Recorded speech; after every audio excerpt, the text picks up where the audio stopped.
It was our old friend Pythagoras who discovered that the pentagram was full of mathemagic.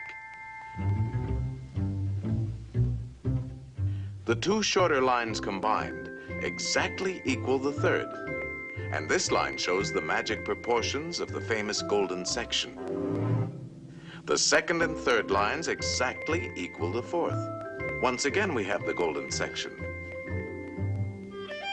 But this is only the beginning. Hidden within the pentagram is a secret for creating a golden rectangle, which the Greeks admired for its beautiful proportions and magic qualities. The star contains the golden rectangle many times over.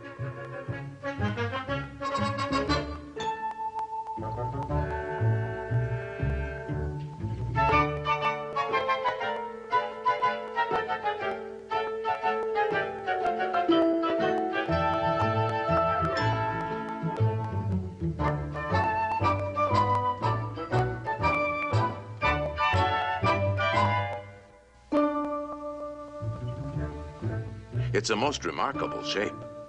It can mathematically reproduce itself indefinitely.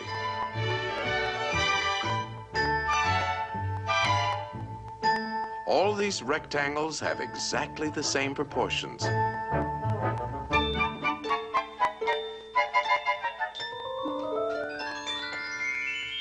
This figure also contains a magic spiral that repeats the proportions of the golden section into infinity.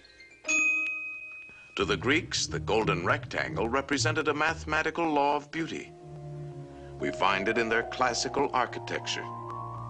The Parthenon, perhaps one of the most famous of early Greek buildings, contains many golden rectangles.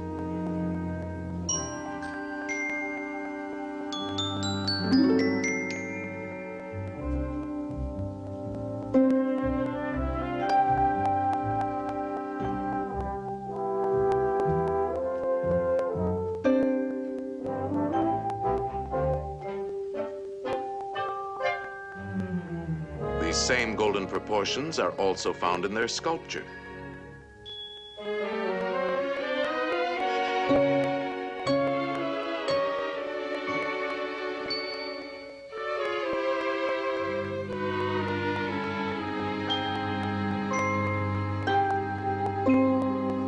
In the centuries that followed, the golden rectangle dominated the idea of beauty in architecture throughout the Western world. The Cathedral of Notre Dame is an outstanding example. The Renaissance painters knew this secret well.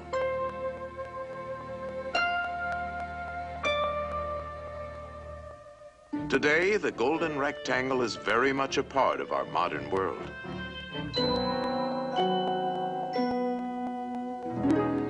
Modern painters have rediscovered the magic of these proportions. Indeed, this ideal proportion is to be found in life itself. Boy, oh boy, oh boy. This is mathematics. I got mathematical figures like that. Donald. Let me try it. No. Ideal proportion. Not quite. No, I'm afraid not. Well, we can't all be mathematically perfect. Oh, yeah? Yeah, I knew I could do it. Now that you're all pent up in a pentagon, let's see how nature uses this same mathematical form. The petunia. The star jasmine.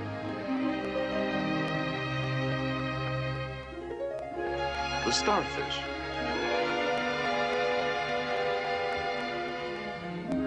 The wax flower.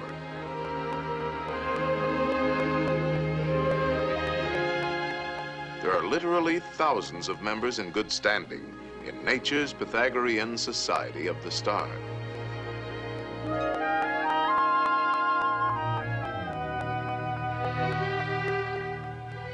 All nature's works have a mathematical logic, and her patterns are limitless.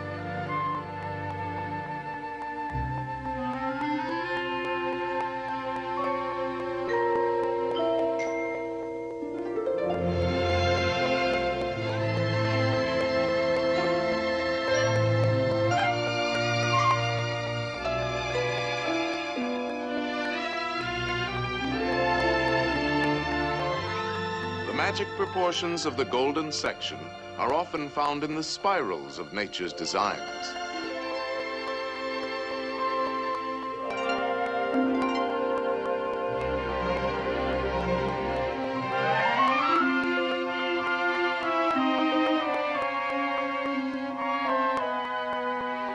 The profusion of mathematical forms brings to mind the words of Pythagoras. Everything is arranged according to number and mathematical shape. Yes, there is mathematics in music, in art, in just about everything. And as the Greeks had guessed, the rules are always the same.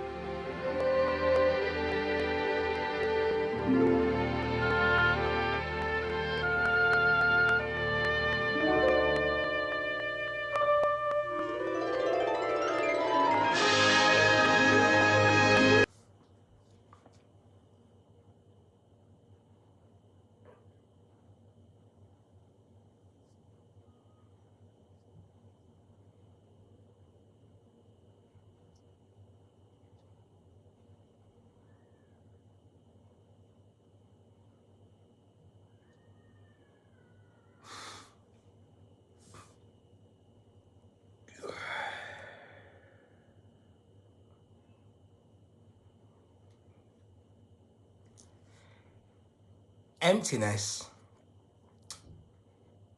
is a fullness taking place beyond our comprehension. What I mean by that is, what we think is an emptiness is really a whole infinite, abundant world of life that is not currently available to us, has not been currently available to us, because we haven't developed the senses to be able to communicate with it. Yeah, that is the true nature of the reality that we are currently experiencing. Right now, just outside of this phase, there is an elemental phase and an elementary phase, right, which I'm going to go into. Now, we are not going to, due to the paradoxical nature of this reality, is that the more noise and movement that we create, the less we're able to actually see what there is to see of great importance. Because the noise connected to the beta brain, connected to the monkey mind, is drowning all of that out. It's not that it's drowning it out. What's actually happening through action, through the language above words that I always speak about, what we are saying is that we are not ready yet to embark upon any other plane other than the plane that meets our action and our attitude. Yeah, our thoughts, emotions, attitudes. So that is what we are then gifted with. So this is what Magna Matter then gifts us with that. Yeah, and then that becomes the reality that we then experience, right? But those that are fully aware, that those sorcerers, black magicians, more enlightened beings than what you can see present, yeah, those that are more aware of that use that in order to create a power differential that enables them to push the reality in the way that they see fit, in the way that they want it to go. Right now, this elemental state, yeah, just outside of this physical plane, is an elemental world, elemental state, elemental plane, right? And this elemental plane is in alignment with the elements that I speak of, right? So, these are the elements. Look, so there's something called the lion's grip, right? Now, what happens is this elemental world that I'm speaking about is the story of that is within your body, right? So you have these 4 elements here, right? Now, what actually happens is each one of these 4 elements has a tangible nature, but it also has an intangible nature at the same time as well. Now that is another mirror reflection of every single thing that you see in this matter plane, right? This is going to be connected to why I ended up by myself, through my soul, through my own research and my own quest for knowing, yeah, and my own journey, deliberately led me towards that which is going to be residing outside of the visible, and knowing that which residing outside of the visible, due to my long-standing occult practice and occult studying, yeah, is going to be the saving grace of what's happening in your mundane physical reality, right? Yep, this is what happens. So, and without knowing all of this, this is why knowledge is very powerful. It's very powerful and can also be very dangerous in the wrong hands. And we develop escapism. And we may have been doing this only for so many years. And this is the trapping, the danger of what's actually taking place here now. Since 2012, there's been this massive overflow of information knowledge. But this information knowledge has to be digested, and mistakes have to be made in order for us to learn from them and go, oh, I perceived that wrong. It didn't actually go like that. Really, it goes like this. But in the meantime, whilst we've been doing that, we create a Pied Piper scenario where other people who were then blindfolded as well, they're now following us like this. And then we lead them straight down the wrong path as well. Yeah? But the warlocks and sorcerers and the cultists, they know that this is the place. So then they put gatekeepers in place in order to make that situation manifest itself like a snowball effect. It manifested itself naturally. Right. So what happens when in reality, yeah, once we recognize the core truth of the nature of this reality, the core truth, right? It would make a being and a soul want to, in all of its might, yeah, in all of its might, put work in, due diligence for Magna Mater, for Sophia, for your mother. You would want to do that. Because what you would want to do is create you would want to create a wedding, yeah, a reuniting, because your story is that you have been in sufferation, yeah. You are crawling, banging your head, walking against the floor. I've got images and obviously they will come up as we're doing this, right? Yeah, to show you this, where even in Phoenician times, going all the way back, right? You will see that angels will come, and the picture depicted, the one that will be coming up, yeah, is you will see people. They look, peasantry, paupers is suffering. They're banging, they're crawling on their knees on the cobbles and the stones, right? There's nobody to save them. Like, oh God, from the light, yeah. And an angel comes down and saves them, yeah. This is millenniarism, right? Which is something that I know to be the case in actual fact as well. Millenniarism, right? And millenniarism is letting you know that there will be a cataclysm, right? And then and that's how it will be. And there will be then a dawning of the new day, and that will bring about the changes. That in itself brings about changes, right? But your story inside of that is coming up from underneath this rubble. Solomon's temple. You're building a temple, right? Coming up, and you are this temple, which you've got on the boards, right? A temple is teaches two. You have two temples, right? So you are coming up, right? You become recognized, realized, not awakened, realized, self-realized in the depths of adversity, like I always say, in the depths of dense matter, to become lighter and to become realized and to activate your light body right now in the physical, to access new planes and new worlds right now. Yeah. So and this is how it works. I'll show you. It's in your hand. It's in your hand, right here. Yeah. And the way that this takes place, right, is these elementals. There's 4 different elementals. So you've got a salamander, which is connected to fire. Then there's a nymph and there's sylph, air and water, right? So there's these 4, right? So what actually happens is they are then intangible beings that reside in the gap between the spirit world and the physicality through the ether. Yeah, that's how that works, right? Now, what has to happen? What has to happen? We are to interact, yeah, with four. We're constantly interacting with these four. So the fire, that also represents the heat, yeah, which is the magnetism, right? The earth represents the minerals and the minerals and the salts within your physicality, yeah. And then you have your waters, which is your sexual waters connected to your central nervous system, and then you have the air. Now the air elementals, I think they're called the sylphs, the air elementals, right? They last much longer. So when I started this video, like I do many times, I'm breathing from the solar plexus here. Yeah, breathing from the solar plexus. That solar plexus is in command of these four winds. The solar plexus is in command of these four wings, right?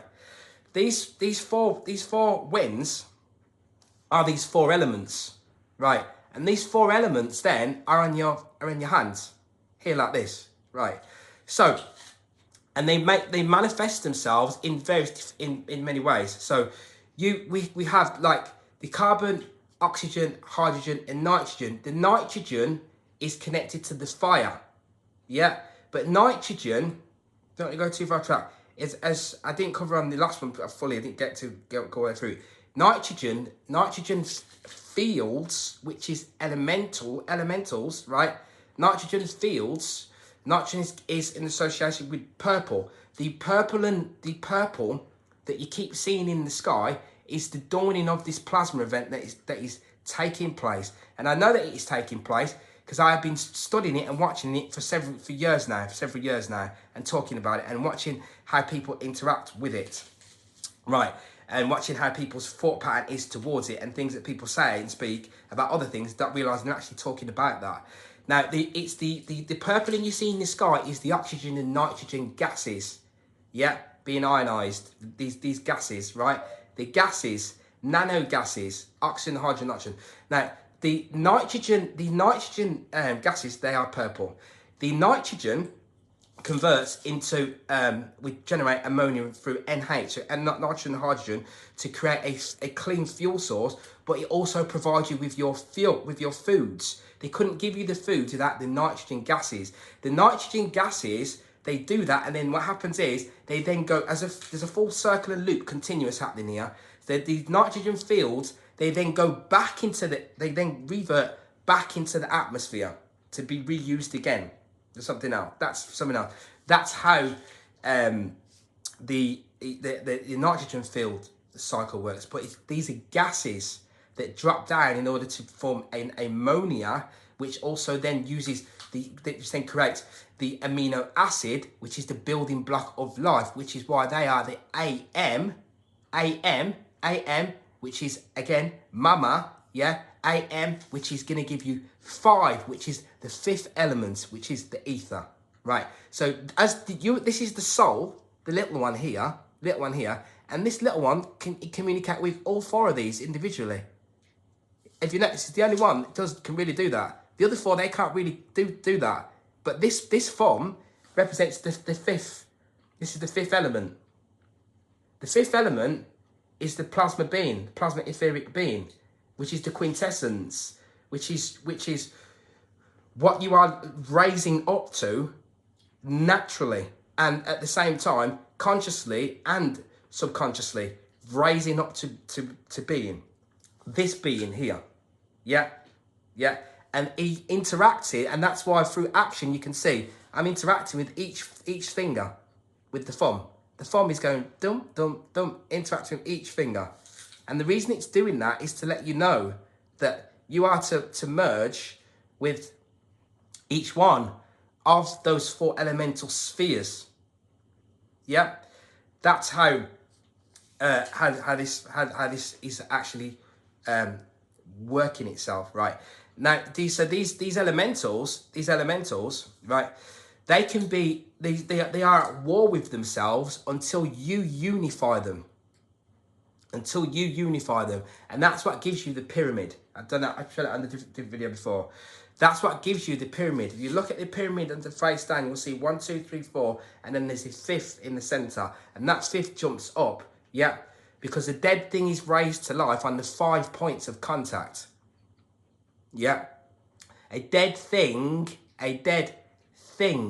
is raised to life on the 5 points of contact, because otherwise these 4 elements are then warring with themselves. You are warring yourself, right? Because if you generate too much anger and you generate too much heat, then you start to overheat the body, and you start to cause too much heat in the body, putting too much sugars in, etc. And then you're causing that inflammation to the body. So now you're generating the wrong type of heat, the wrong type of actual heat, right? Which we're going to look at. Something called protoplasm. Protoplasm, right? Which interacts with light, right? And the protoplasm is a conscious being within your vessel. And it is the building block and the base of all of life. And it's like a clear substance. But it contains the CONH, the CONH, which is the carbon, oxygen, hydrogen, and nitrogen, the 22s, which is your mother. Yeah, it's there. It's all there.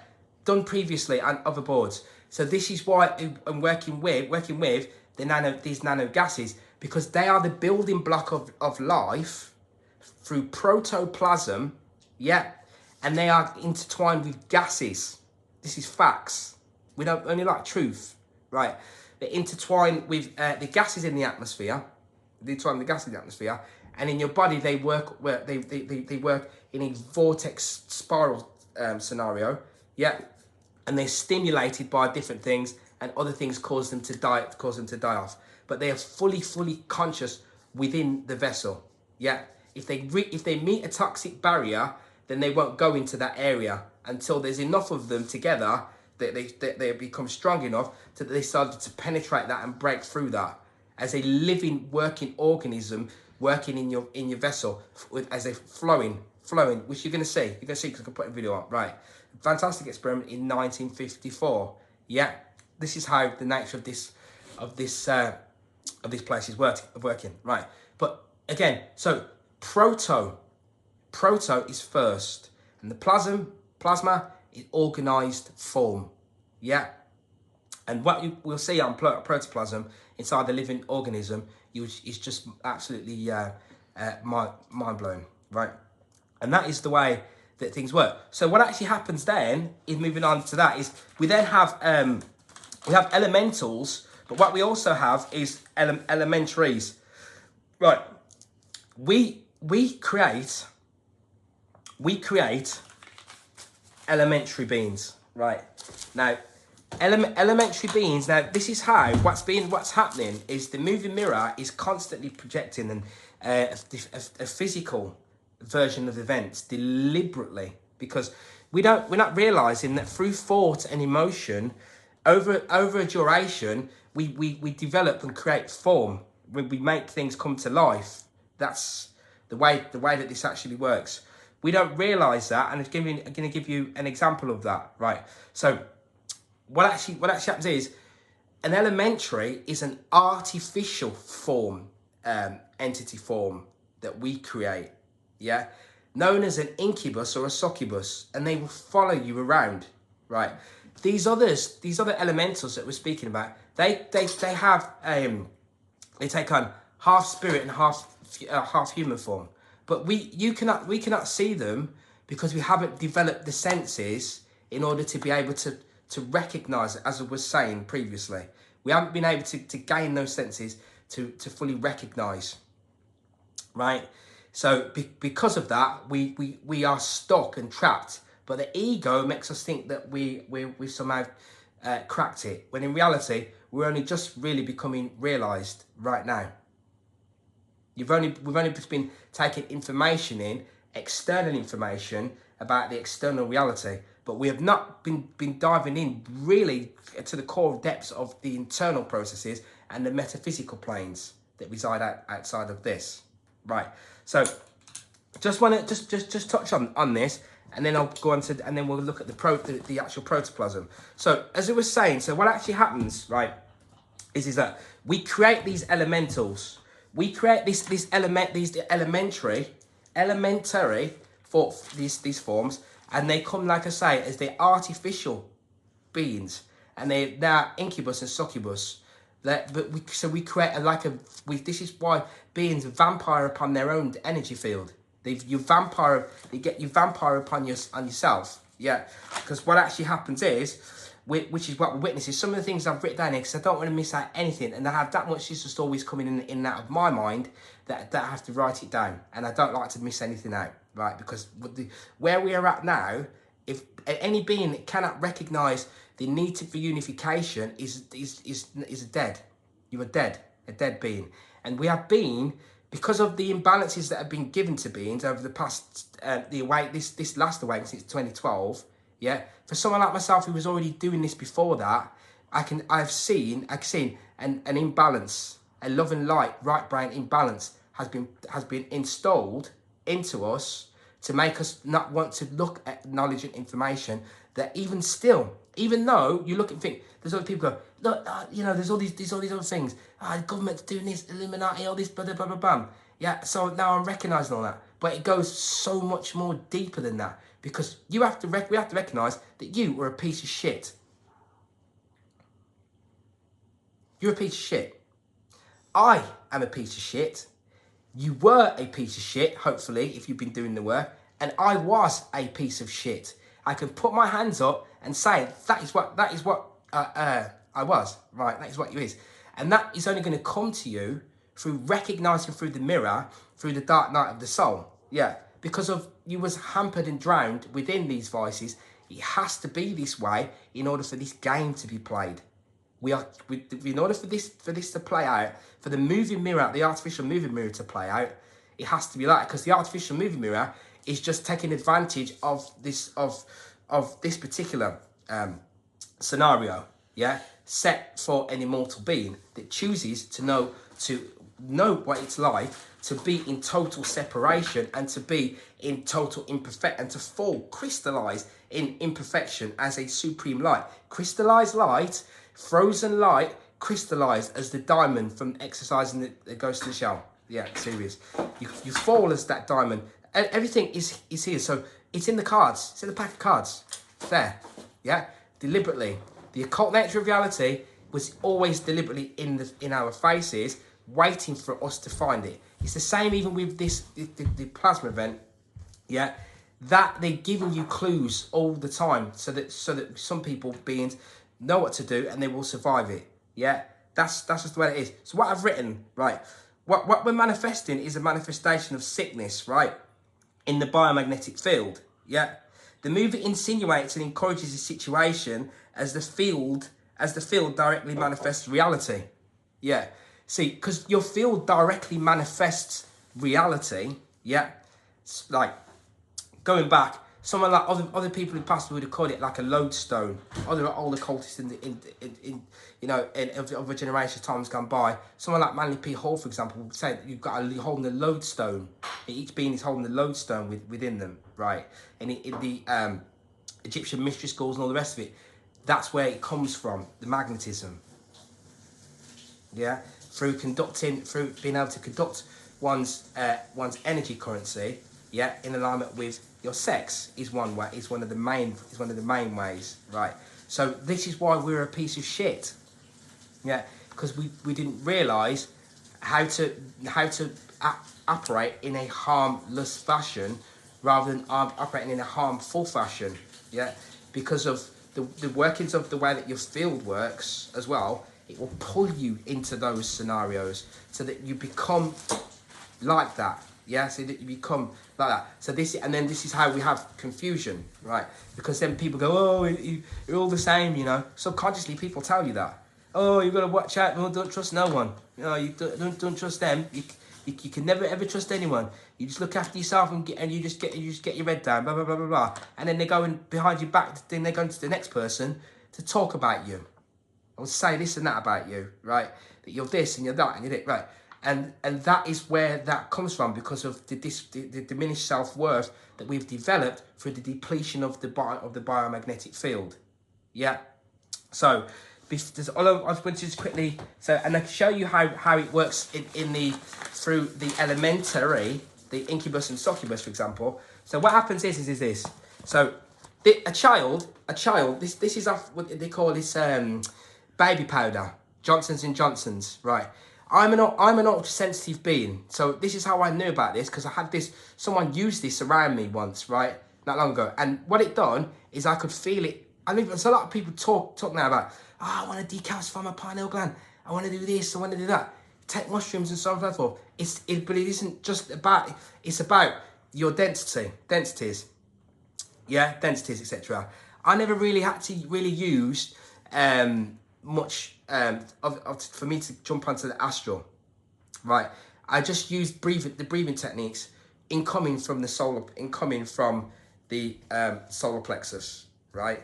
Because what I find then, if I used anything else, if you used cannabis or if you used any type of acid or whatever it is, yeah, you're not gaining true authentic access. I'm not saying you're not going to have good experience, because based on the mundane physical illusion you've been experiencing, once you have any type of astral access, it's going to be amazing to you, blah blah blah blah blah. But this should be a continuous daily practice, a day-to-day practice. So because the aim of the game is to be able to activate the spiritual bride connection within you, so that you can then try and so that you can then your true purpose can then be revealed to you, yeah, and then you can command your own supreme sovereignty by recognizing your supreme status outside of this physical place, because you're flying every day and stuff like that, right? So when it says this, so how this works in this subconscious manner is that we become vampires upon the self. So this Johnson stuff, like I say here, it's not just all good with this pineal gland, etc., because it means in physicality, if someone's using that around me, they could literally ruin my day, potentially. But I have a lot of things that have been manifest in my reality that enable me to transmute my state of being on a daily basis, right? But I would still have to get it out. So this stuff, this Johnson & Johnson's baby powder, will go to my head and poison my mind, poison it physically. I will have a pain here, which will trigger an emotional feeling, an emotional state, which is going to create a more denser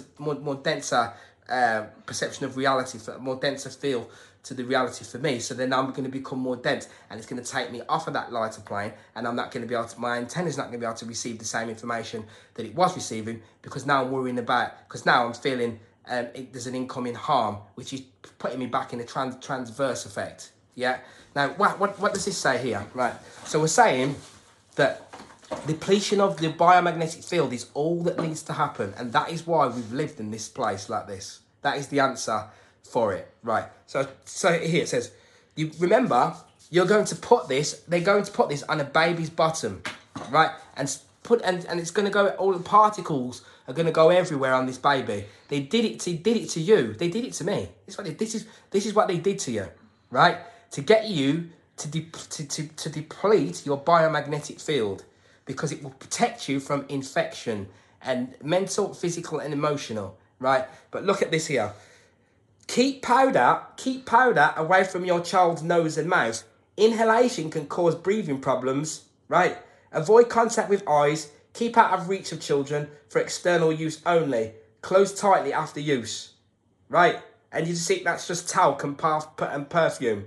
That's why we're right. We only choose high quality ingredients that are gentle for baby. That's why we've rejected over 400 ingredients that don't meet our best baby standards. 400 ingredients. But out of 400 ingredients, they're still telling you, keep away from children's nose and mouth. Inhalation can cause breathing problems, right? But they're not able, due to depletion of this is what I'm going to be speaking about, right? Due to the depletion and the stagnation of your fields, so your mental body, for example, is working in reverse, isn't it? We know about that inversion, right? So it's working in reverse. And the reason is that is because you've twisted the polarities of your magnetism, yeah, are dysfunctional. So now you have a positive pull that is pulling you out of this place because you haven't developed the faculties in order to be able to stay here. But these sorcerers have done this to you at the same time. That's why I did a video talking about air fresheners and stuff like that. And that's why I was doing it. It can seem like you're just saying, oh, look what they're doing. I'm not coming from a dualistic perspective, so I'm not worried about they're doing this and they're doing that. This is a hellish reality, blah blah blah blah blah.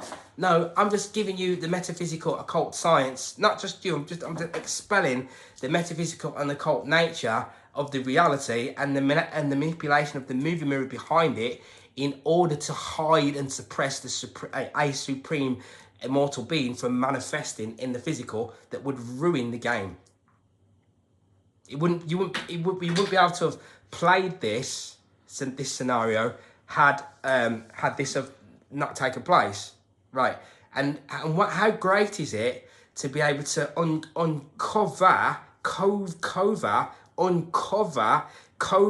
covering something, uncover, yeah. I'm covering uncover, which is 13, 4, right? 400 ingredients, uncovering the lie, yeah. So, yeah, because when you uncover something, you will then when you're doing that, there is no greater liberating feeling than to realize a divine, truly divine, powerful thing, so powerful that it will have grown beings, grown men, fall to their knees in awe at the beauty that surrounds them. This is what will be the case, and there is no way there is no other way of altering that, because it is a natural byproduct of the movement of her matter. Yeah, so there's no way of altering that. So look at the actual protoplasm video.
I want to tell you about a very lowly form of life, a slime mold.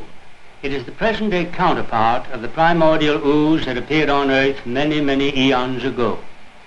The descendant of this primordial ooze, the substance which gives life to all plants and animals, we call it protoplasm. Now let us go into the woods and collect the protoplasm of a slime mold. We shall probably find it growing on an old stump, such as this one. Or if the first stump reveals nothing, we'll search for another. And now here's better luck. Golden yellow protoplasm glistening in the sun. No shape to it, for it's always changing shape. No cells, no tissue, just protoplasm. One protoplasmic mass with many living nuclei. Having collected the protoplasm in nature, we can now grow it in the laboratory. Here is a culture of the slime mold Physarum, growing so luxuriantly that it is crawled out of its culture dish.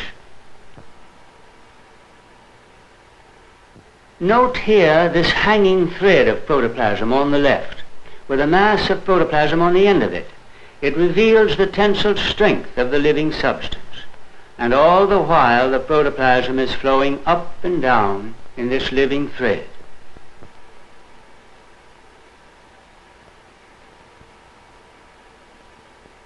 Here we have a closer view of the culture. In the center is an island on which the food is placed. Slime molds are very fond of oatmeal. And surrounding the island is a moat of water. And here a still nearer view of a small part of the whole, such as we would see if we used a hand lens. Remember, this is not tissue, not an aggregation of cells, but just protoplasm. And through it all there is constant streaming. And now the protoplasm is seen through the microscope. The movement never ceases as long as there is life, except during hibernation in wintertime.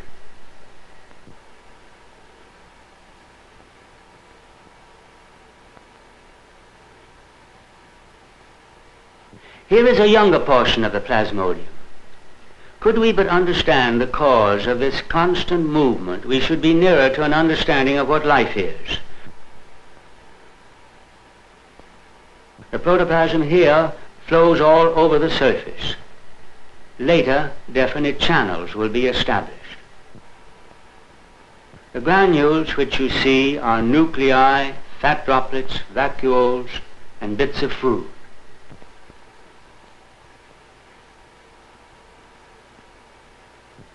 Here the plasmodium assumes its mature form, but even now the arteries are transitory, and soon the whole picture will change. Note particularly the reversal in direction of flow, with a rhythmic period of 50 seconds.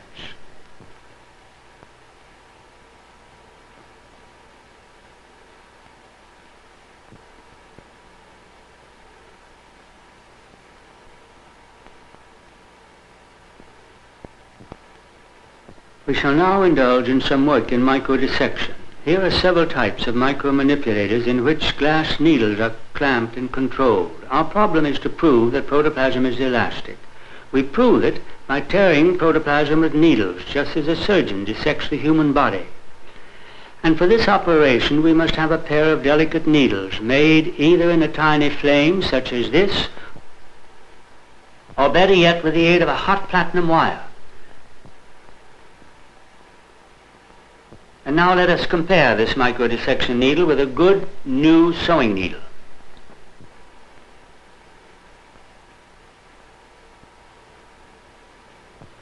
We have all sorts of instruments for microdissection.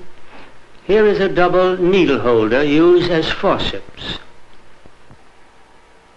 But we must get to work and tear the protoplasm to see if it holds together, or if it is simply a fluid like water. And for this purpose we need a culture on a microscope slide which becomes the roof of a small moist chamber with open ends, with the protoplasm on the inside. Here we are putting the needle into one of the open ends, and you will see the protoplasm on the underside of the roof of the moist chamber. We move the protoplasm aside for a moment in order to find the needle. And here it is. Now we are ready to dissect and to prove how tough and elastic protoplasm is. We can not only dissect, but we inject with this delicate hypodermic needle, which is here merely blowing a bubble.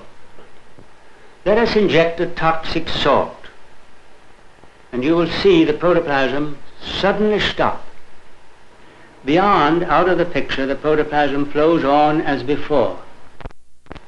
Thus the protoplasm meets contingencies, heals itself, and thus saves itself.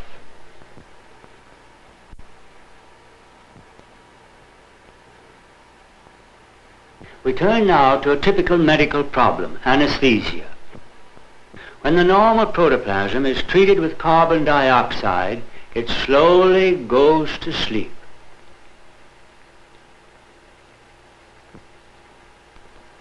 Here is another specimen. Now it too is slowly going to sleep. Now a few minutes later we get the first indications of recovery. And a quarter of an hour later, almost the same culture back again, healthy, normal protoplasm. And an hour later, we can't tell any difference between this protoplasm and that before anesthesia. Another specimen. It doesn't matter what I use to anesthetize protoplasm, ether, chloroform, cold, or I can even hit it on the head with little droplets of water. There you just saw the normal reversal in this culture. But in this case, it is carbon dioxide.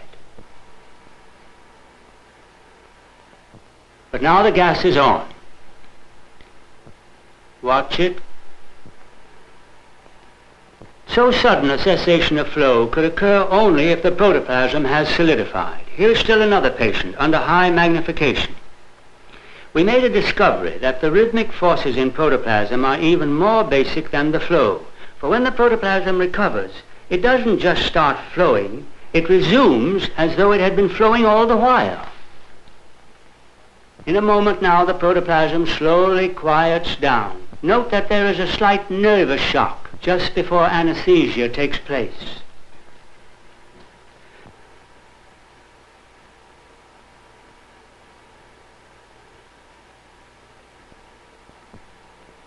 Let me illustrate what I just said, that when the protoplasm recovers, it will be on the same curve.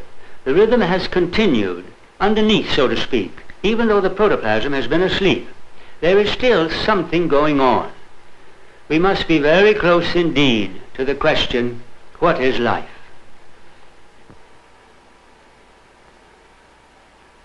The theory applies no matter what anesthetic agent is used. With the dentist's laughing gas, nitrous oxide, we also get a quick stop. And in time, full recovery.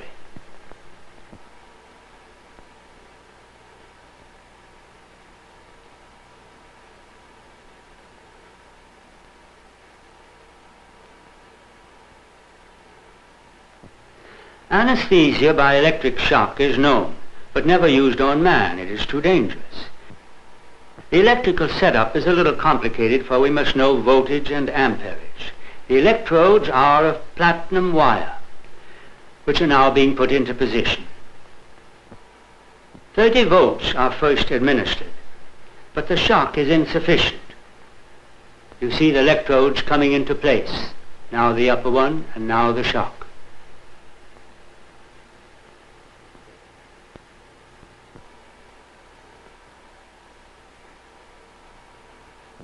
"60 volts produce complete anesthesia with little injury. You will note that there's no streaming anywhere now on the picture. But there's no permanent damage. You get full recovery a few moments later.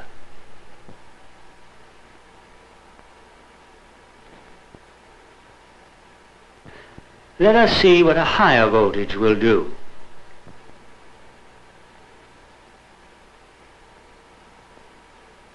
This isn't anesthesia, it's electrocution.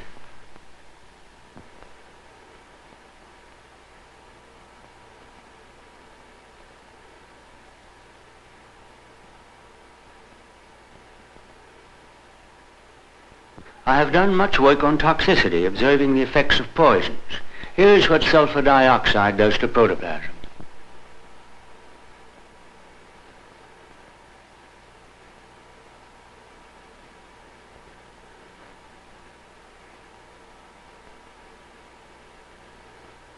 If anesthetic agents gelatinize protoplasm, stimulants should have the opposite effect, and so it proved.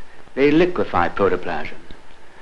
The protoplasm here is literally pouring out into the surrounding medium, going into solution. All continuity in structure is lost, and of course that means death.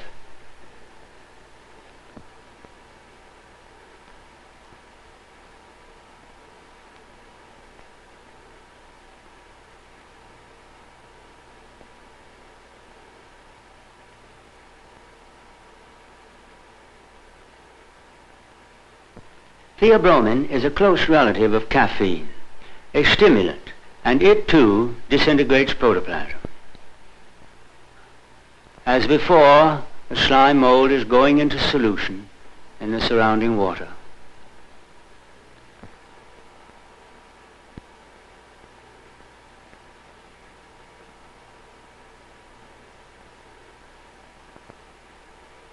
So you have two pictures. On the one hand, anesthesia and solidification. On the other hand, stimulation and liquefaction. As this curve depicts, normal protoplasm lies between the liquid and solid states. The solidification in anesthesia is not coagulation, for that would mean death. You cannot unclot blood, or as the chemists say, you can't unboil an egg. Anesthetized protoplasm gelatinizes and becomes quite firm. If the gelation goes too far, death by coagulation results. At the one end of the curve, we have liquefaction, and at the other end of the curve, solidification, which in both cases can result in death.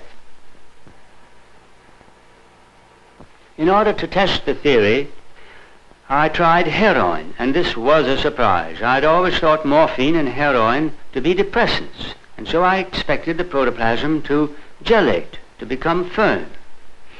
And when we saw this, we thought our theory would fall, until we got hold of Goodman and Gilman and read some 5 pages telling us that the opium derivatives are stimulants, not depressants. So the reaction which you see here upheld my theory after all.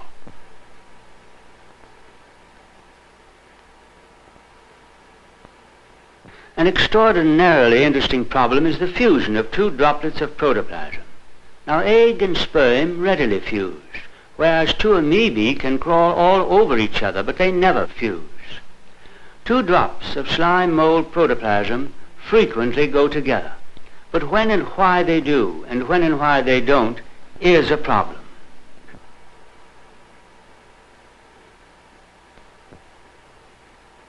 Sometimes they go for each other in a big way, as you see here. And sometimes there is merely a caress. They touch each other and retreat. But after all, a caress may lead to complete union. And then the protoplasm fuses with absolute compatibility. It's important that the direction of flow in the 2 cases should be synchronized. One or the other must give way until we have a wholly harmonious flowing together.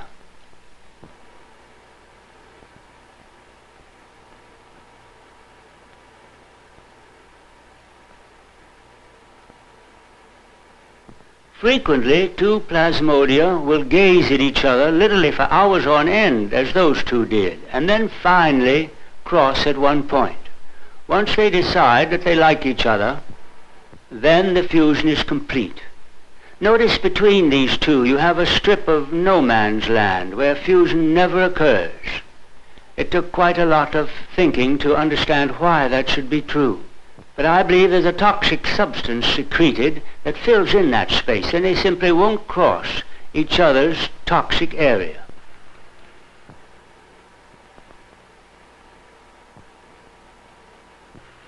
We come now to one of the greatest problems in biology. What makes protoplasm flow? To say it is life is no answer. The biologist wants to know the physics and chemistry of protoplasmic streaming. I had an idea. Perhaps the outer layer of protoplasm pulsates and pumps the inner substance just as does the human heart. Here is my proof. What you see is the same protoplasm, but now speeded up by time-lapse photography. The rhythmic period of the pulsation is, as one would expect, the same as that of the rhythmic flow. Here's a primitive heart, 1 drop of protoplasm pulsating out, in, out, in. If the theory is a really good one, it should fit all cases. I therefore studied chaos, a giant amoeba with many nuclei, and hunted for rhythmic pulsations. I speeded up the photography, but still no evidence of a rhythm. Rhythmic movement, but not rhythmic pulsation. At least we couldn't find it. The theory is an excellent one, but it isn't true. Mind you, the rhythm is there.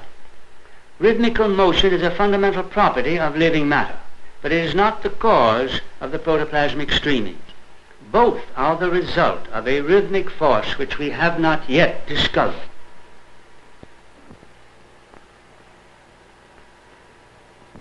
Then along came Kamiya, and he said to me, let's measure the horsepower of this living machine. I'll do it by applying pressure or suction, just as one brakes an engine. He built a double-chambered box and put on each side of the central wall droplets of protoplasm connected by a fine living thread. When the flow of protoplasm was in one direction, Kamiya applied pressure and held it quiet. When the flow was in the opposite direction, suction was applied to stop it. The pressure applied is a measure of the vital force. Here he's holding the protoplasm quiet. And then he records the force necessary to do this. And here he lets it go. And here we have the normal reversal, showing that there's been no injury caused by the experiment. Now he holds it quiet again, and each time records the pressure or the suction necessary to hold it quiet.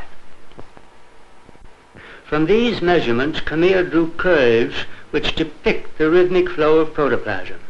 These curves, such as this one, Dr. Kamiya analyzed as a physicist would a curve in harmonics. I felt that biology had at last become an exact science. Note in this curve the little irregularities at the top to the right. Note that they always recur. This led to a remarkable discovery, that there is not one rhythm in protoplasm, but many rhythms. Protoplasm is a polyrhythmic system.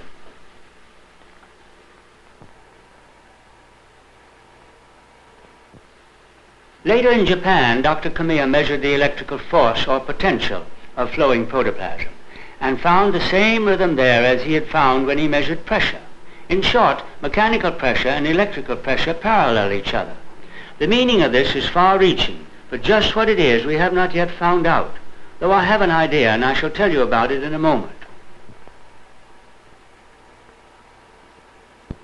About this time, when biologists and chemists were thinking in terms of polymer chemistry, of macromolecules and long molecular fibers, my friends in Europe said, the power driving this living machine is within the stream, not at the surface.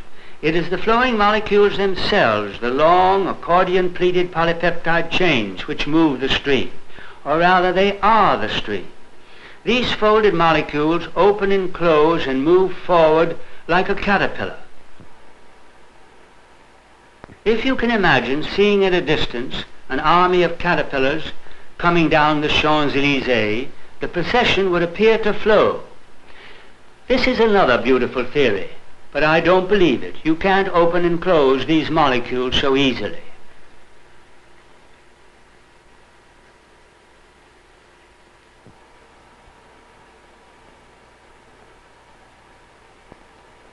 I want to show you now the nervous activity which muscle fibers display, first shown to me by my colleague Dr. Cookson. Notice the rhythmic procession of waves, which represent impulses radiating from nervous centers. These I like to call excitation foci.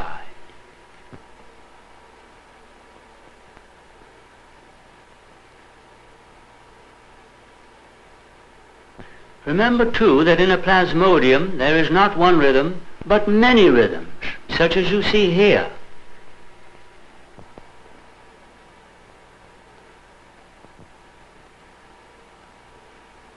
I concluded that all forms of motion in protoplasm are the result of nervous impulses emanating from excitation foci.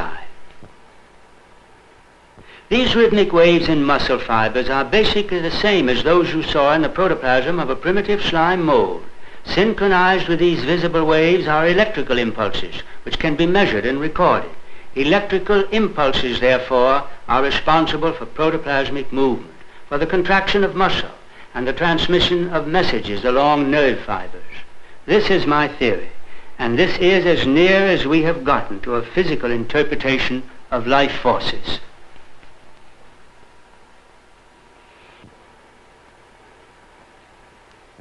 I've always been interested in the twists and spirals in living things, and so I thought protoplasm must have a twist in it, and I went in search of it, even though some of my friends said, "Pooh, another one of Seyfert's mystical rhythms."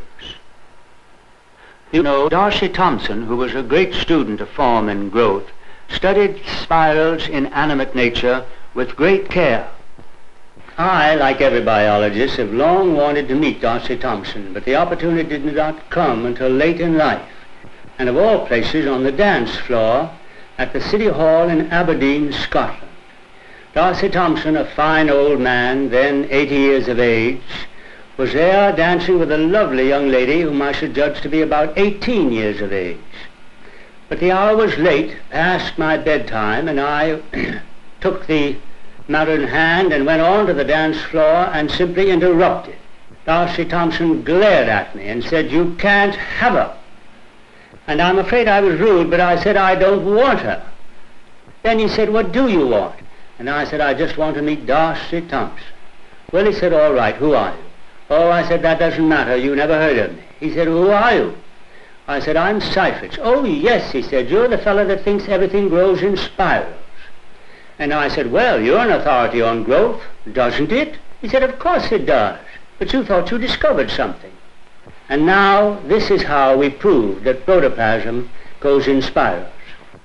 We attached a tiny mirror to the end of a thread of living protoplasm and reflected a beam of light onto a circular scale. Dr. Khmer did the experimental work with his usual brilliant ingenuity. One day he called me into his darkened room, and all that I saw there was this spot of light traveling back and forth on the circular scale. But I knew what it meant. Protoplasm has a twist in it. As the protoplasm flows up and down the living thread, the mirror on the end of the thread slowly turns and reflects the spot of light.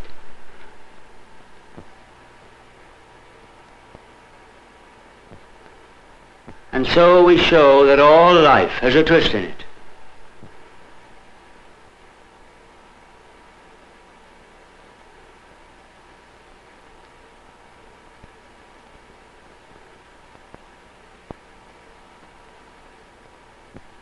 I think you'll agree that protoplasm is a very remarkable substance.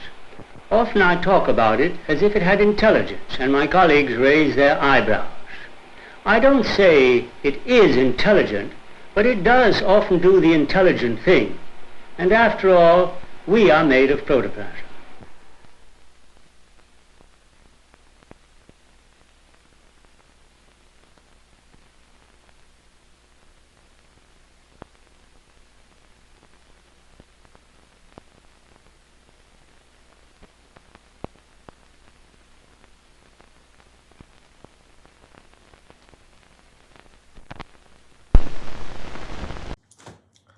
So universe means one rhythm. A verse is a rhythm and uni means one. So universe is one rhythm. And you in the protoplasm video, yeah, you see that he was saying in 1954 that there's a rhythm to it. You see, there's a flow, there's a force in motion, yeah, and a rhythm generating the protoplasm around the body, which is being carried by forces of magnetism, carried by field forces of magnetism that create a one rhythm, yeah, a rhythm operating in a pulsed fashion, boom, boom, boom, boom, boom, which is running directly through the vessel. So that one universal rhythm is a oneness, yeah, that is operating as within, so without.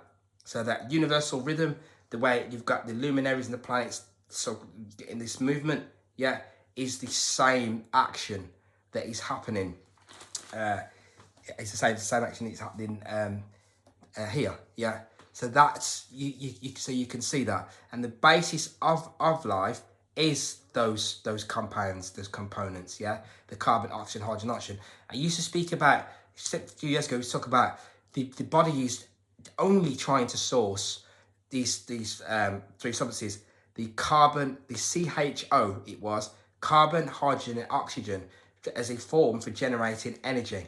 Yeah, and it was the body was breaking this down. Even Tesla was talking about it, he was saying this as well, right?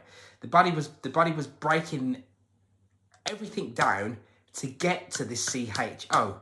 What is the CHO? These are the nano gases that you see. Your vessel, you are these gases, and that's what you will return to. These gases are residing in the elemental state. These elementals have been seen, they're beings.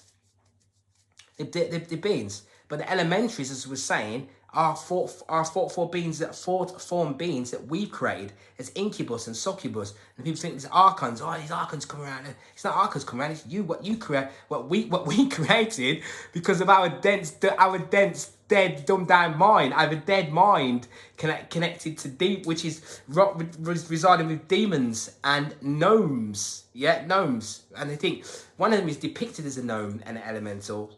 Actually, it's depicted as that. But that is El. You see, El is going to give you God mind. Element is basically that. Right. It's going to give you that. Right. God mind. Right. So that's how the those elementals work. So that's that. But then you see, one of the things that I have to cover as well is because of that, yeah. When you look at these paedophiles, right? The psychopathy mind, right?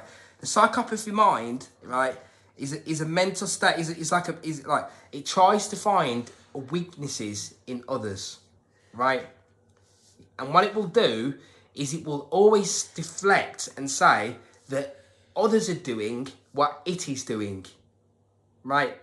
Now, they are working with these incubus and succubus, and it means that what happens is we have a situation where we don't see them, we don't see their actions, because they do it just on a layer, even still, just outside of what we perceive in the physical as being, because the natural response of a being, right, of the being, all of the characters, which is a character is an actor. The word character means someone's pretending to be human, right? It means that we're not able to detect, yeah, the manipulating side, the negative side, the covert sides of beings in reality really easily. We always think, everybody's just, no, they wouldn't do that. You just do. You think, and that's why. So then these demons hide in the most unlikely places. Yeah, because they're being directed by the incubus in succubus, by the vampires that they've created. We all kind of have them to a certain extent. They all have had them to a certain extent, and they are in alignment. They're in alignment with with densities. So I teach about density. I notice hardly anybody, all the occult concepts were not known. They're not known. Even though people have been doing this for many years, we've been going on in the awakened circles, but the actual true occult metaphysical mechanisms that can conduct the performance of your being and the amount that is going to be available for you to experience is all hidden within occult science.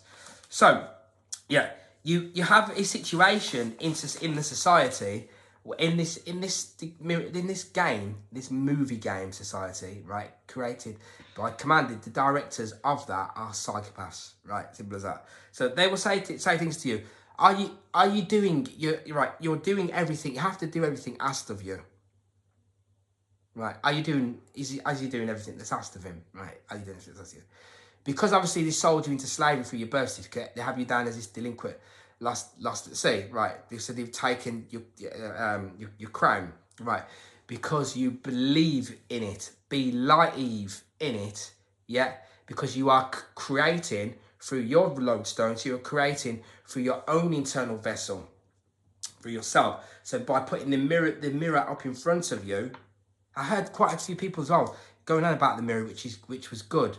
After I did my video, I noticed some other people was talking about it being a movie, not a mirror, but being a movie, and from their perception, and that which is good. So they have to put this, but some people think that this movie was like 40, 50 years ago, just to bring about a scenario with governments and stuff. It's not. It's been there ever since we have been manipulated by beings that are not of Adam. Yeah, right. Sometimes when you think of aliens, you see people talk about aliens and beings and stuff with sorcerers and that, but they don't. But they're human beings, look like you, as well. Yeah, but we perceive them as having superpowers. Why is that? Because we're not residing in the dense matter plane that we are. If you come just outside of this plane and then you interact with, if you come outside of this plane and interact with this plane, it's like you go into a nursery with children. You're going to go there and you're going to go to the nursery with the children, and you know they're children, right? So they don't know as much as what you know about how to be. So you could say to them, "Oh look, don't run outside. Don't run outside the nursery because there's cars out there. You're right, and you get run over." The kids, they don't recognise those sort of dangers. This is exactly the same scenario, right? And that's what we've done. So we think, well, I don't need to look at that because I'm going to be escaped soon anyway. You're not going to be escaping soon anyway. So we do have to learn how the matter plane works, so that we can then align our spirit with matter and do our work in the physical that we were supposed to be doing. That's why we drop down here. Yeah, we drop down here. So at this minute, I'm here, but as I say, I am not here, because as soon as things open up a little bit, then I'm going elsewhere, going to Portugal, right? And doing that, so that just to be totally to go for the next phase where we're going to need to be self-sufficient, and also because of what is actually going to be because of what is really taking place, which is the very thing that you are being distracted from by using a cover that you call COVID. Yeah, that's what's happening, right? And they've been watching it for a very long time. So that there, because I wanted to explain some of these things that I've written down, right? Is that, so that's how they work. So they try to exploit your weaknesses, right? And then they use platforms that we have, Facebook and such and such. They use that against you. They do that because people have to like what you're saying, don't they? Or dislike it, or this or that. And then that creates situations where people just do things so that other people like it. And then they get addicted to doing that. And then they put their energies into doing that. And then the incubuses and the succubuses are speaking to them saying, come on, we're self-centered, we need to keep feeding on that. Because they are vampiring on your energy. And now you can't stop. And then you become blinded by the light. This is what's happening. We become blinded by knowledge and information if we are not ready to hold on to it yet. We haven't gained the faculties and the skills necessary to hold on to it, because there are subtle forces at play here that will make you perceive that even another is coming across as malice intent, when really they don't. It's you that's got the malice intent. It's not them that has the malice intent. But you cannot see that because you were blindfolded. You're blindfolded, right? Buried under heavy dense rubble, yeah, and without knowing these things, without knowing the true occult nature of your reality, then you have no chance at all. Even if you think that's why they've created versions, these new age concept stuff. What we're speaking about is the layers, about these layers, right? Yeah, and that is, everything is layered. Everything is this reality is is multi-layered, right? Every single thing is layered. You are layered, right? And that is how it all works, is in that layering. So what I was saying is, so then you could have a veil, right, or a layer that has a lot of concepts in it. These are New Age concepts that make you perceive that you now know all there is to know, but really you only know what you have been presented with as the core and entirety. It wants you, this place, they want you to buy into something, just anything, yeah? They just want you to buy into it. It doesn't matter what it is that they put, but they need you to buy into it. They need you to buy into the moving mirror, yeah? That can be anything, any kind of sport, football. That's why even now, they still have this football on, but there's nobody there. I've been waiting for this day for a long time. When this started, the first video I did after this, when this lockdown thing started about a year ago, I was like this. Because great, we're on to the next phase now.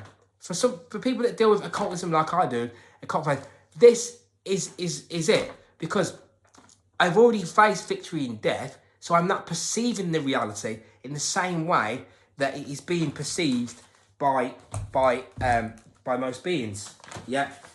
And not perceiving the same reality in any way, shape or form, yeah? Even if, as long as the work has been done here, the work has been achieved here, if the physical body goes, the physical body is no longer functioning here, then that's great by me, yeah? As long as I've been able to do the work of my own self-realizing and then shining a light for others to see that also as well, yeah? And then I wake up elsewhere, done. That's it, right? Because when you were dreaming, right?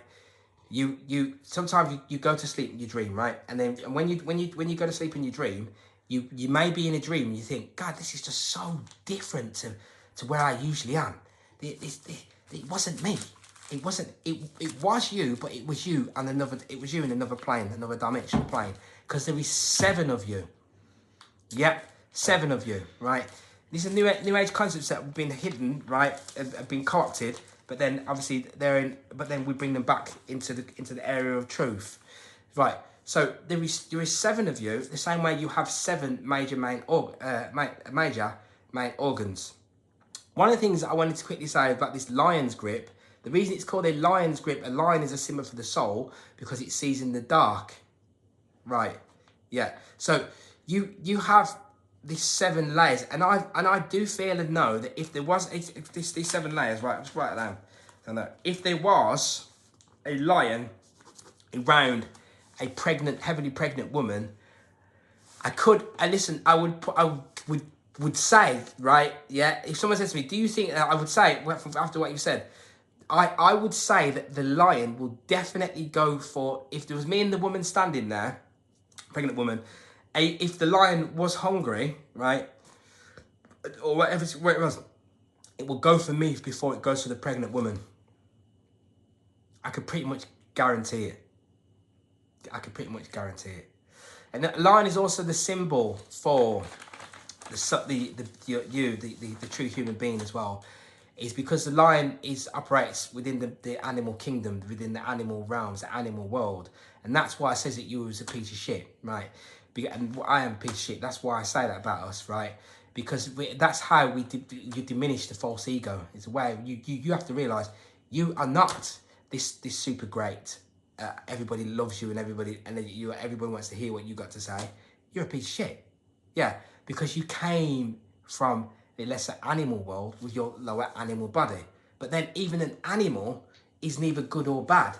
But then we operate with evil tendencies. So we can be in many cases lower than animal, yeah, residing with the demons and the nose, right?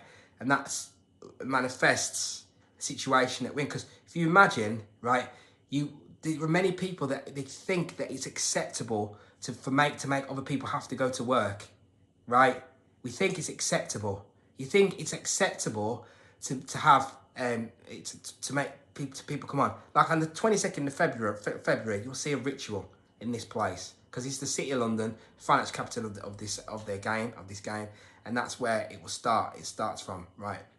So that is how it works. So what happens is they knew that the government tells them lies, but now all of a sudden they don't remember that the government tells them lies and stuff like that, right?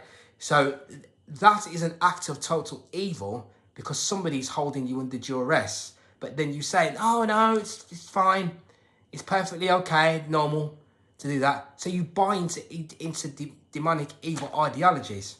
Yeah, they do. Yeah, they've bought into them in multiple. There's so many different ways and scenarios that I can pull out to do with that. Yeah, like this is there's just so many, right? But people, they will choose their own survival over learning to elevate the self, right? It's like that's how you do. Like people, they choose to. They want to keep being entertained all the time, and that's why I said earlier. That's why you have these sports and the sports and all of these things. They're even making the movies so that they just come on anyway.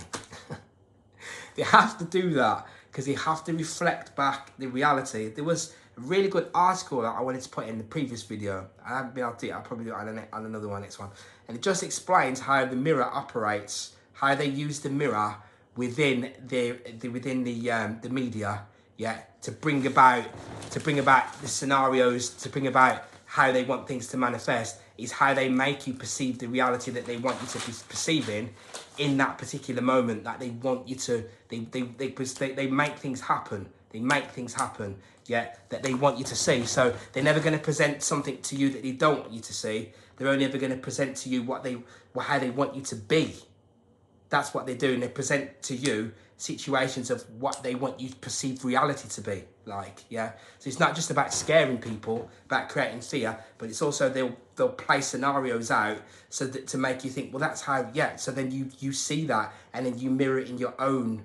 They'll show people being beaten up, show these certain things, yeah. Show people being really lustful because they're mirroring back the vices that are flourishing to the surface from the depletion of the biomagnetic field, yeah.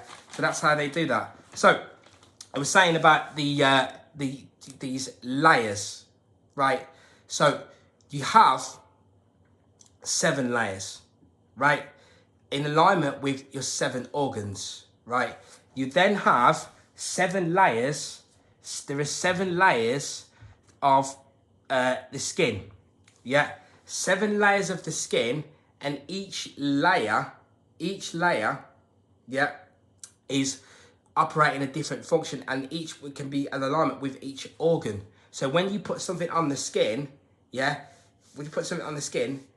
depending on what you put on, yeah, it then goes to the correct organ that it needs to go to in order to, for the field. So this is how, what happens is, through the oxygen, the elemental forces that are in the atmosphere, I believe the protoplasm might even have phosphorus in it as well, right?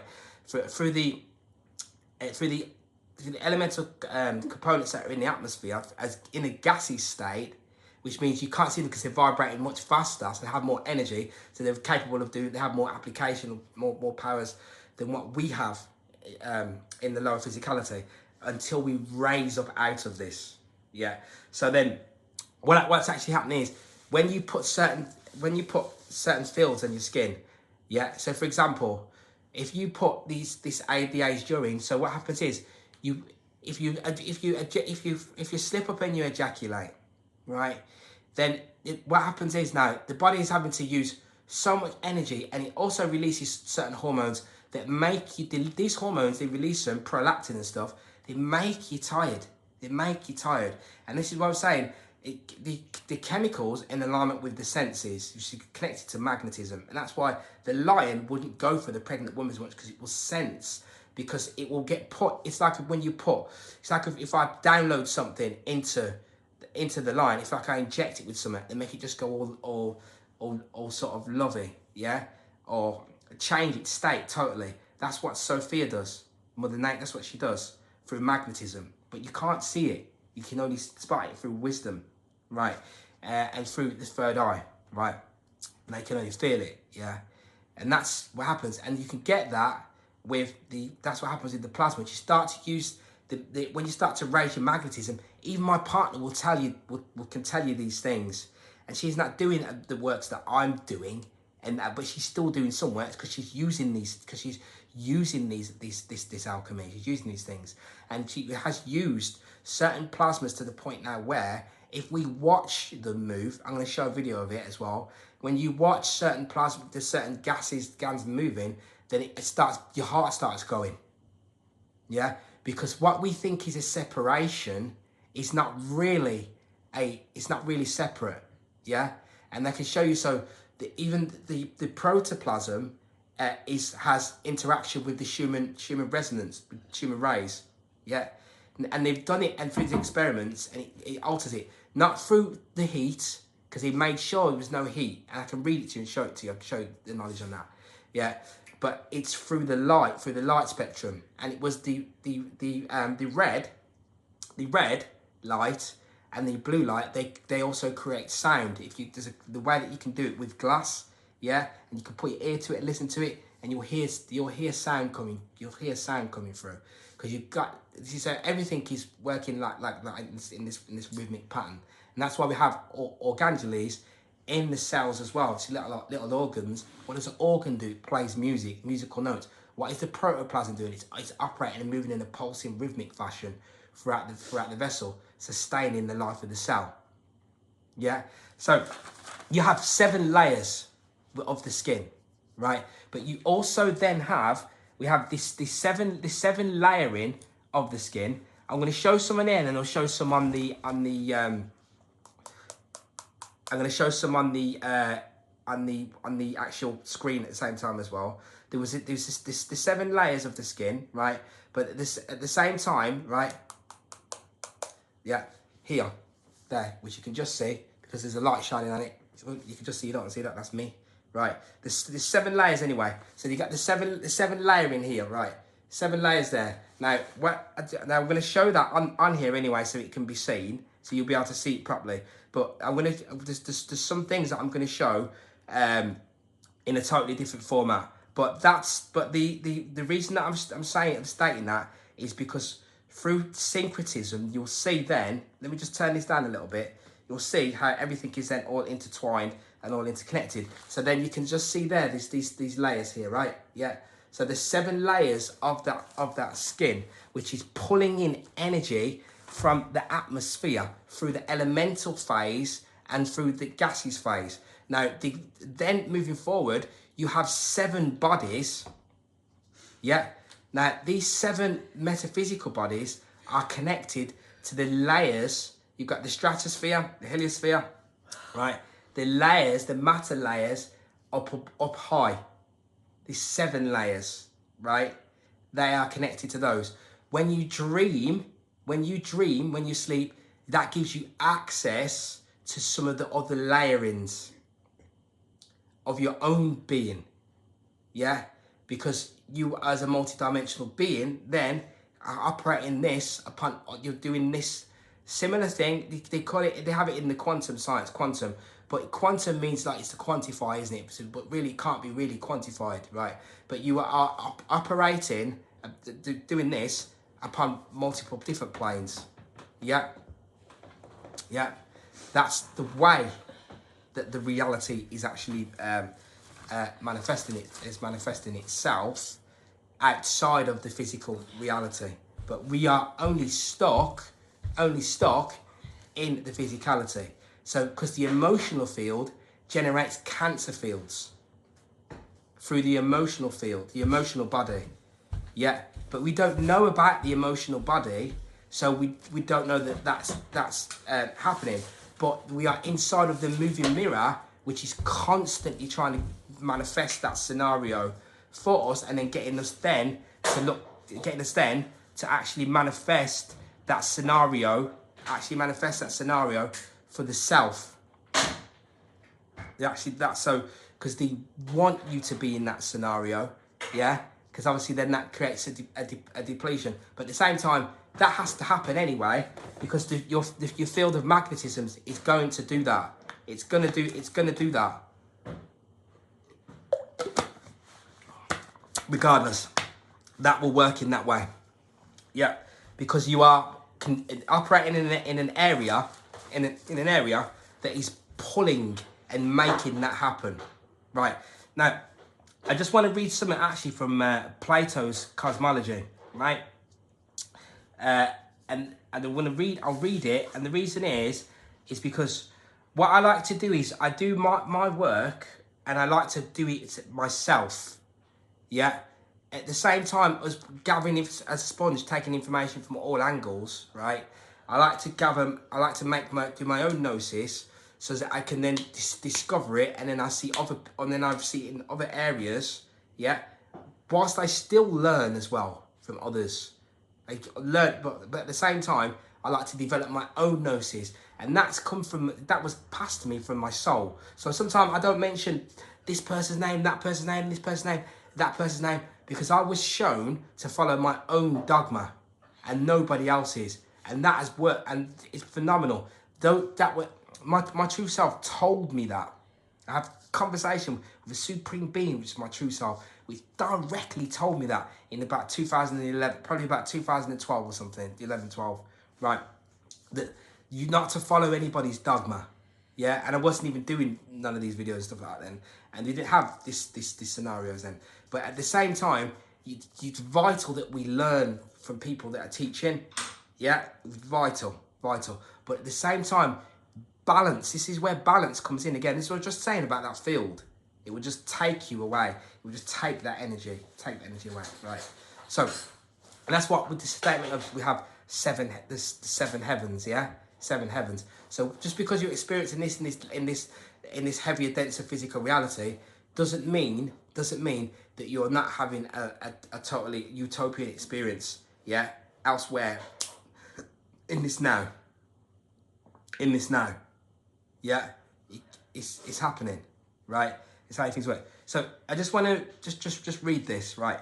So this is, like I say, Plato's cosmology, right? So it states temporal, right? That is, there is time in the cosmos. It is characterized by temporal predicates, right? This is because it is modeled on a form, an eternal being. The cosmos cannot be eternal. The cosmos cannot be eternal. As a form is, since it comes into being, because it was birthed, right, comes into being. But it is as much like a form as close to being eternal as it can be, right? As close to be eternal as it can be. When the demiurge created the universe, he also created time. But what is Plato's definition of time? Right. The demiurge began to think of making a moving image of eternity. Right? Making a moving image of eternity. Right? At the same time, he brought order to the universe. Right? Because there was chaos and there was some sort of order, but what sort of order? Yeah. He would make an eternal image moving according to number. Moving according to number, right? Of eternity remaining in unity. Right? Of eternity remaining in unity. Right? This, of course, is what we call time. Yeah? Number. Right? But what is this? Is it something? What is this? Is it sometimes thought that it refers to number? It is sometimes thought that it refers to number, which would make the definition be that time is the number according to which the image of eternity moves. This would bring Plato's definition close to Aristotle's. Time is the number of motion change, right? So the movement of motion and the movement of frequency, is given an energy signature which is being read by what we call time as a measurement of it. but it also carries a numerical vibrational frequency based on its movement and its movement, yeah, which is what I teach, which is based on its movement. So you see me constantly keep going on and on and on about these numbers because they seem mundane to you. They have done, because they were in when you were in the mundane reality. They were there as they were governing your reality by how much you say. Oh, mommy, I want an ice cream. You can't. They're only 99 pence. Yeah, right. Yeah, and then that was used to disrupt your emotional field based around scarcity. Yeah, right.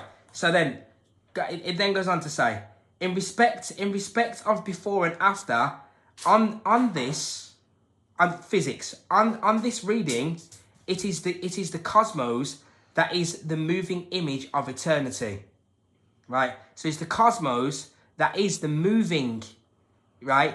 The moving image of eternity, right? Now, and time is the number that measures the change in the cosmos. So this is why you see in the Matrix movie, yeah, in the Matrix movie, right? What actually happens, right?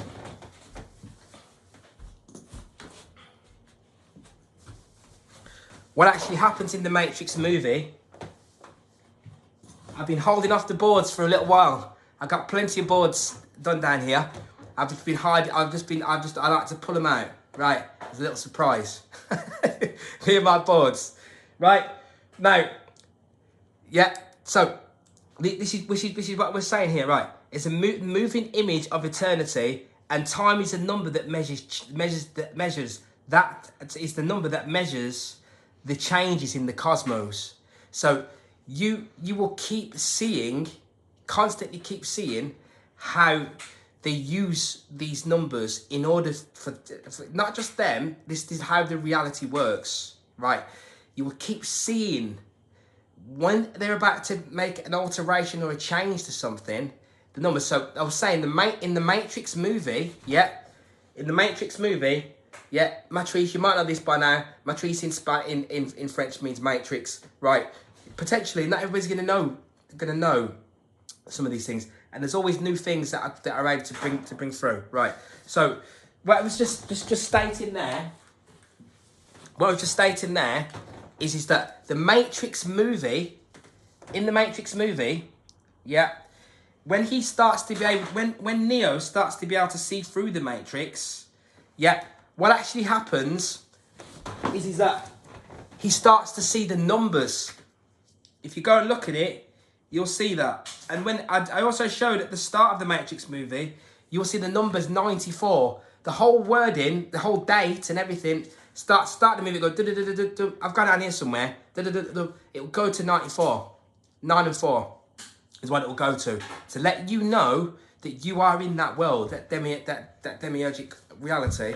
And this is why a clock, there's a key. If I say to you, a clock has 12 angles, and in the centre, there's a hidden one, which is the 13th aeon.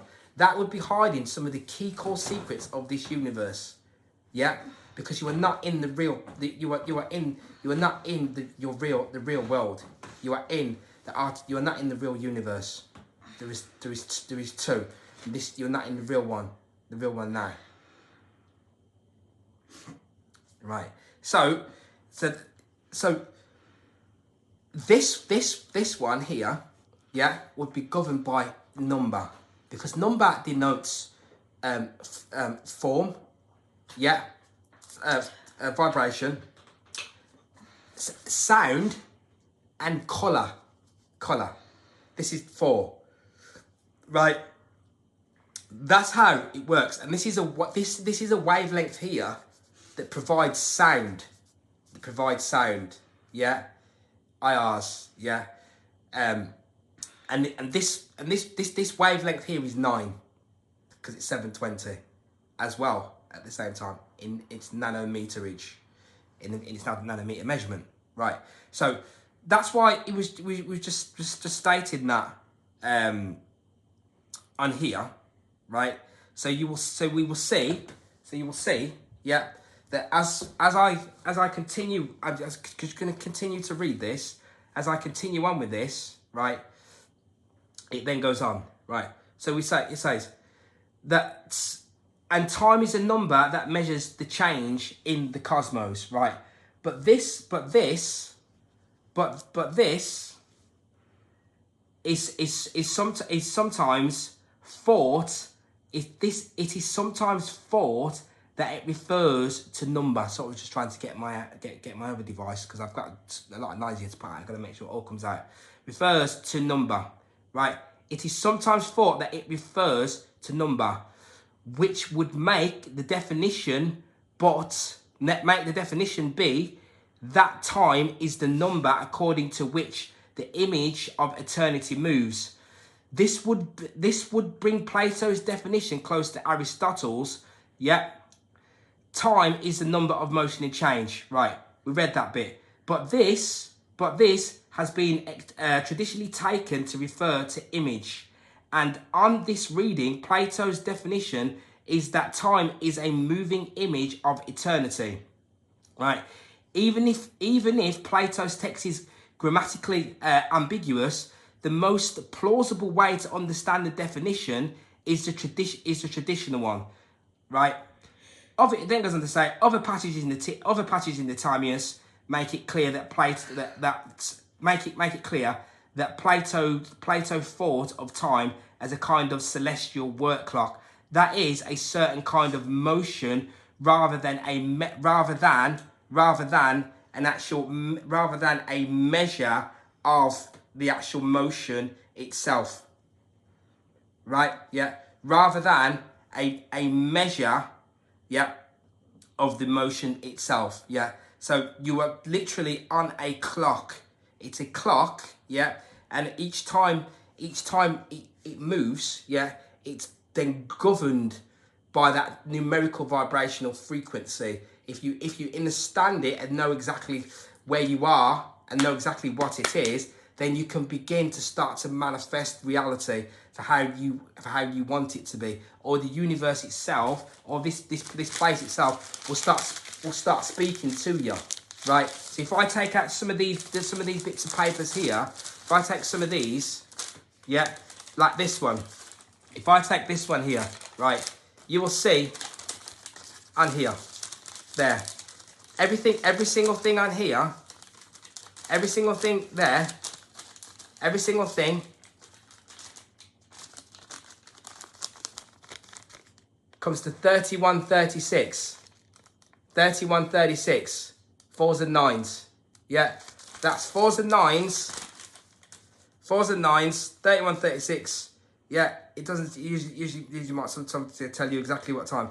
So that's that there. 4s and 9s, you see, right? There. There's the day and the time. Here, look.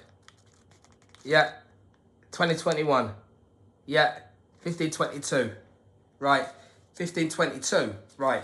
Now imagine that it's 2021, and yesterday it was 2017, and because we are in a dead temporal reality, but we are coming out towards our actual home, right?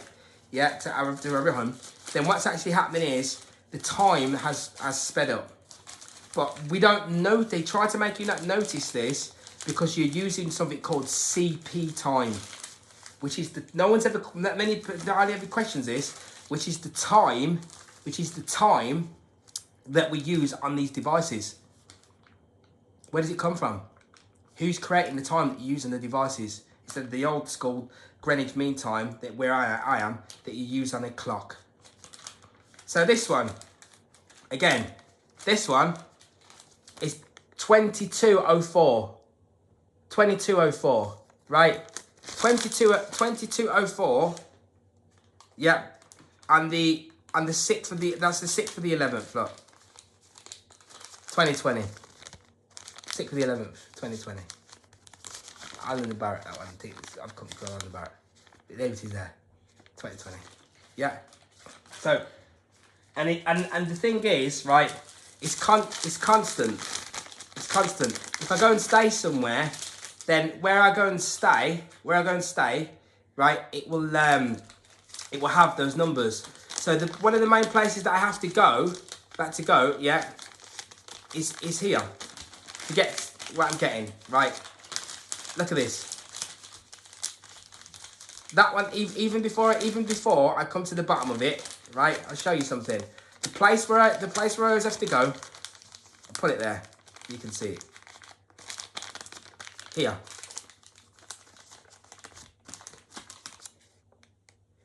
It's 33. Yeah. That's it. Its building is number 33. Right? That's where I have to go. Right. Yeah. Building's number 33, and its its number is 60. Its VAT number where it pays all its to the government is 66, 45. We'll let go of the 48, which that's still going to take us back to 3, and then that's going to give us 9. So it's 369, the place where I go all the time, where I go to gain any sort of to gain consumption in this place. Yeah. So and then when I finish off there, right? It then gives me 108. 108. Yeah. And that happens all of the time. Now the other thing is this here. I'm not an individual that wants to run away from experiencing any part of this physical reality. I want to know everything because I know why I'm here. Because I came down here to complete a mission. Anyway, yeah. And I've been here. I came here before, but last time I was here was in Uruk in 27 BC. Yeah, which is now a place called Iraq. Right.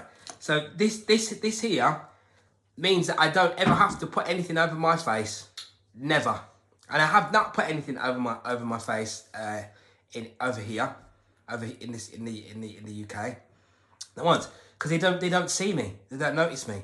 But what I have noticed is what this does, it causes malfunction. Because people go, what does that mean? Why? Because you remember, you are the supreme being wearing the crown, right? And because you are wearing this crown, because you're wearing this crown, right? But we can't see it. I'm going to put a picture up of it on here in a minute. Anyway, I'm going to get it when it's going to have the picture. You'll see it, right? The picture will be there. So when you what happens is in your field here, you have a vortex above here that you can't see, and so this crown is being worn. Yeah, the crown is being worn now. Yeah, and you are the winner of it, and you won that crown. All of those words that I've said are on the boards. They all go together. They're all intertwined, right? So it then goes on to say on here, right? The demiurge brought into being the sun, the moon, and the 5 stars for the begetting of time. Now, there's metaphors in there, and the allegory, the hidden light in that is telling you that that's the 7 again. Yeah, there's the sun and the moon on either side of your temple. And then you have the 5, yeah, the five spirits of the other spirits of the throne, right? That then gives you the 7, and then that then creates this time, and then that creates this reality here. But we are only at the base of it because you're only dealing with physical matter. We think, that means that we're leaving. It doesn't mean your etheric body is the next one, and then you're going to have your astral body, then you're going to have your emotional body. All of them have to be unified. So uni is one, and then so then unify is one form, right? Because unify, as we're saying, unify is a 3. There. Yeah, the energy of this word unify tells you that it is 3. It's the 3. And what is the 3? It's the 3 main forces, yeah? The 3 main forces, the positive, negative, and the neuter point. The neuter point, which is the conscience, which is the soul, which is you. Right. So a mattress is a thing thrown down. If we go all the way back in Al-Matra, it's ancient Catalan, I think it was. It's called Al-Matra, right? And you'll find all the way through that it's something as a thing that you throw down into matter, right? A dense matter, right? So, because you throw it, you've been thrown down. So, you're the mattress, mattress, a doormat, a mat, yeah, a mat. So, a mat goes on on the floor, right? Yeah, but then a mat has a mattress has many layers. The mattress has many layers to it. It may even have 7 layers, but it's multiple layered. It's a multiple layered mattress. Yeah. If I take off the word mat and put a D there, I'm going to get a dress. And what I'm going to do is I'm going to give you a dressing down. I'm going to give you a dressing down. I'm going to hold you under duress. I'm going to hold you down. Yeah. That's how. Yeah. This is how the word is actually being used, because these words really are to be used by the soul, yeah, who has a much vaster scope of sight than the actual mundane being does. Yeah, the soul has a much wider grasp on the sight than that. So then you have the mat, right? Then out of that mat, we can then get mathematics, yeah, Mathematics, yeah, right. So that's what math is. So then math is how we use and how we measure, yeah, and not even quantify, but how we measure and how we recognize and interact with the energy frequencies that run through a matter. I tell you what it partly is as well, mostly. It's how we recognize the workings of spirit in matter. Yeah. Through this one particular form here. There are other forms, yeah, but through this one particular form, and that's why it's there. So the truth that I'm revealing to here, it's there right in front of you. You cannot deny it. It's just right there in front of your face, right? So you have the mathematics there, right? I'm going to show you it in a minute, how the language above works. It's magic, how it works, right? Now, so mathematics is a natural philosophy, yeah, but philosophy means love science, right? Unify, I said will give you 3 to unify. But what is the unification? Unification isn't just us being united, unified. So the moving mirror uses unify a lot. So United States, United Kingdom. That it uses the word unify because it has to. Because you have to be, if you are not united, then you will be scattered amongst all the 4 winds. Yeah, and you will not get anywhere if that's how the map planes work. But it's been kept away from us. So we are learning to unify and unite our own being, which there is multiple different bodies inside of that being. Just like because you are the same as you are a mirror of matter, right? You are a mirror of your mother, and she has multiple planes of being. This is why I can get up in the morning. You will get up in the morning, and your acidity level in you will be higher, right? And then you will not have any. You will not be able to. You will not have the hormones there, insulin, etc., to be able to break down any sugars. If you have them in them, what does everybody do? They break their fast in the morning. They don't realise. They have the coffee and all the rest of it. The diuretic, which is taking everything out of the body, right? So then what happens is you are climbing up through layers when you wake up. That's how it works. You're climbing up through layers in alignment with numbers, with alignment with the movement of the sun. Because at 12 o'clock, it will release a blue light. It will release the blue light. That blue could be here, right? And it's the 16th is the 7th, right? And that's the light, and she adorns this light at 12 o'clock, yeah? In the temple societies and stuff, they know this. She adorns with her golden locks, whatever you want to call them. Golden locks, black locks, whatever locks. She adorns him with her locks, with her feminine locks, and all the crops and everything grow, and everything grows at 12 o'clock. Yeah, I've even noticed my own baby, because this is what I do with deep gnosis. Under the